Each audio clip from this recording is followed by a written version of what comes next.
দীর্ঘ 17 বছর লড়াই সংগ্রামের মধ্য দিয়ে রাজপথে রক্ত দিয়ে আমরা খুনি হাসিনা একটি খ্যাতি ব্যবস্থা গ্রহণ করিয়েছি। আমরা গণতন্ত্র মঞ্চ আন্দোলন সংগ্রাম মাঠে আমরা উপস্থিত ছিলাম। আরো আমাদের সঙ্গে অপরাপর জোট এবং একটি বড় দল তারাও ছিল, তাদের উপস্থিতি আমরা ম্লান করতে চাই না, কিন্তু সেইভাবে তারা সম্ভব ছিলেন না। আমরা গণতন্ত্র মঞ্চের যে ভূমিকা ছিল সেটা আপনারা জানেন, আপনারা সেটা বিচার করবেন। আমরা এখনো গণতন্ত্র মঞ্চ মাঠে আছি, মাঠে থাকতে হবে আমাদের। আমরা যে ফ্যাসিবাদী শাসন ব্যবস্থার অবসান ঘটিয়েছি, এই ফ্যাসিবাদী শাসন ব্যবস্থার অবসান ঘটানোর পর দেশে নতুন করে আরেকটি ফ্যাসিবাদী শক্তির উত্থান হয়েছে। যারা আপনারা জানেন ওই ৭১ সালে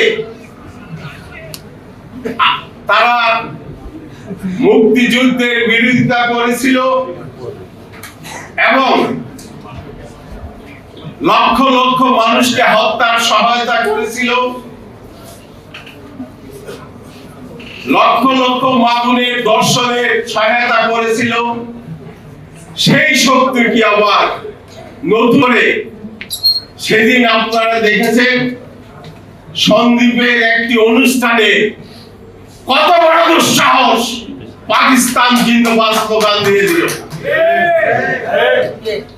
আমি আজকে এই আলোচনা সভা থেকে আমি বর্তমান অন্তর্বর্তী সরকারকে বলবো, যারা পাকিস্তান জিন্দাবাদ স্লোগান দিয়েছে এই মুহূর্তে তাদেরকে গ্রেফতার করা হোক।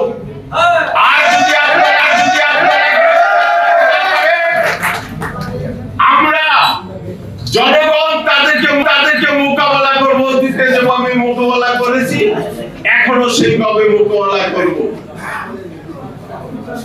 আরেক নেতা উনি স্লোগান দিল, আপনারা দেখলেন জনসভায় বলতেছে যারা বাংলাদেশ চায়নি, বাংলাদেশের অস্তিত্বে এখন বিশ্বাস করে না, সেই গোলাম আজম যারা ৭১-এ আমাদের মা বোনের হত্যার সহায়তা করেছে, দর্শনের সহায়তা করেছে, তারা জিকির উঠাচ্ছে গোলাম আজমের বাংলাদেশ।